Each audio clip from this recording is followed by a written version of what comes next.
বড় বড় মুসলিম রাষ্ট্রের মনে হয় ঘুম ভেঙে গেছে।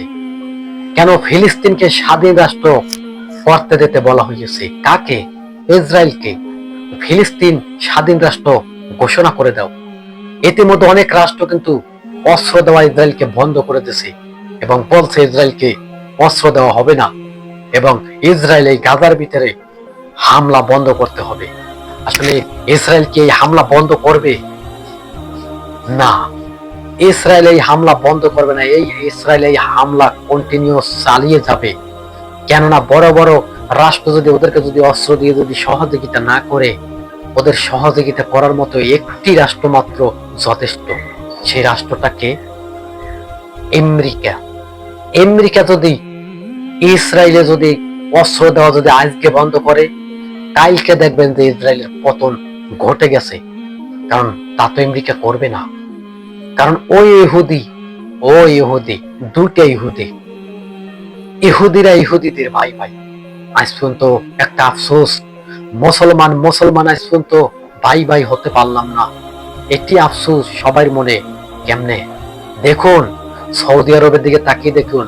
সৌদি আরব বড় বড় উট দুম্বা কোরমা পোলাও পাক করে খাইছে, আর ফিলিস্তিনের নিরীহ মানুষ খাবারের অভাবে মারা যাইতেছে।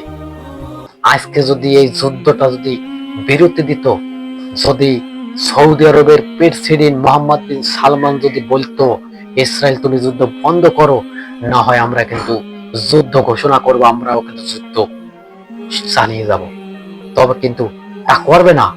এই মোহাম্মদ বিন সালমান করবে না।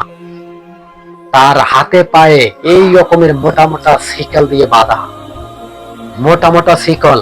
মাসুহুদ দরজালকে যে শিকল দিয়ে বন্দি করে রাখছে না, নবী সাল্লাল্লাহু আলাইহি সাল্লাম বলছে মোহাম্মদ বিন সালমানের অবস্থাও কিন্তু তাই হয়েছে।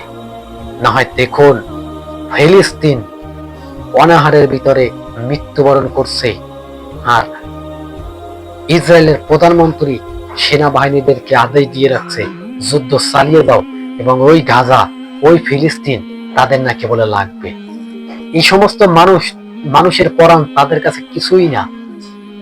যদি কিছুই হইতো, যদি তাদের মায়া লাগতো, তবে ইহুদি নামটা রাখা হইতো না। ইহুদি মানে কি? ইহুদি মানে কি? একটা অত্যাচারী, বিশাল অত্যাচারী। তার ভিতরের কলিজাটা পাথরের মতো, মানুষকে মারতে তার কোনো ভেদাভেদ করবে না। এক নাম্বার সন্ত্রাস থাকলে আছে কি জানেন?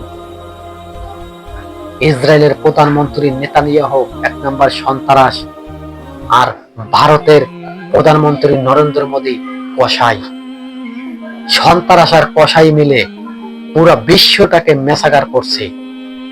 এদিকে সুপে চাপে ভারতের মুসলিম মাইরা মাইর খাইছে, এদিকে ফিলিস্তিনের মুসলিম ভাইরা মাইর খাইছে। এখন বর্তমানে সব জায়গায় মুসলমানরা মাইর খাইতেছে। আপনি খোঁজেও দেখাইতে পারবেন না কোনোখানে একটা ইহুদি মুসলমানের হাতে মারা পড়তে আছে, বা একটা ইহুদি রাষ্ট্র মুসলমানে হামলা করতে আছে। না, প্রত্যেকটা ইহুদিরা মিলে মুসলমানকে ধ্বংস করার জন্য উঠে পড়ে লেগেছে। ইরান একটা শক্তিশালী একটা দানবের মতো হতে পারবে না। এটি কার কথা? আমেরিকার প্রেসিডেন্টের কথা। তারা ছাপ বলে দিয়েছে আমেরিকার ভিতরে কিন্তু যুদ্ধ কিন্তু আবার কিন্তু যে কোনো মুহূর্তে শুরু হতে পারে। আমেরিকা চাইতেছে ইরান যাতে পারমাণবিক অস্ত্রের অধিকারী যাতে না হইতে পারে, কিন্তু ইরান তো কারো কথা শুনবে না। ইরান তো বুঝতে পারছে যে পৃথিবীর ভিতরে যদি আমাদের বেঁচে থাকতে হয়, তখনই আমাদের পারমাণবিক অস্ত্র তৈরি করতে হবে, না হয় আমরা পৃথিবীর ভিতরে থাকতে পারবো না ইহুদিদের যন্ত্রণায়। ইরান বুঝে ফেলছে রে ভাই, ইরান বুঝে ফেলছে। আর রাষ্ট্র বুঝুক আর না বুঝুক, ইরান বুঝছে যে ওদের সাথে থাকতে হলে দুনিয়ায় এখন আমাদের দরকার পারমাণবিক অস্ত্র।